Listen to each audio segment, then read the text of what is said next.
后来疫情解封，交通部讲来台湾游览的国际观光客，伫个5月下旬就会达到200万人次。今年来台湾游览的旅客，可望会当恢复到疫情进前一半的水准，可能来冲破到600万人次。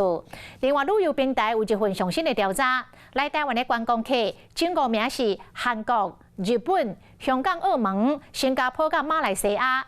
因来台湾上5万去的所在，就是台北的101。来到信义区含台北101做翕相留纪念。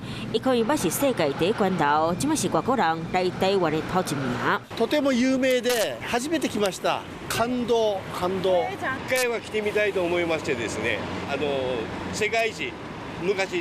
根据旅游业者统计，国外游客上爱台北101含故宫博物馆，过来就是九份啊、太鲁阁、阿里山，7成集中在都市区，3成往红景区走。疫情前到就是目前为止，我们的就是入境旅游游客的业绩的恢复大概是4成左右。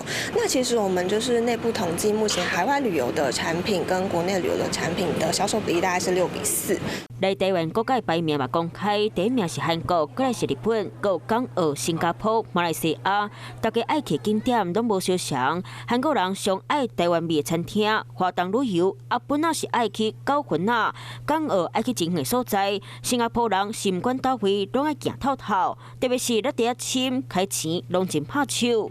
从5月1号起，台湾已将防疫降级，并解除相关管制，来台旅游更加便利。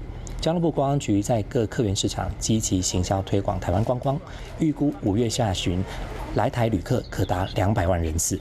观光局预估5月底迎接第200万人次的国际观光客，今年来台湾的游客有机会恢复到疫情一半的水准，达到600万人次。加上国民旅游长时行，台湾每一个景点的世界拢是人。晚间9点，邀请您与世界同步，60分钟掌握全球脉动。What News 9，陈雅玲世界晚报给您崭新视野。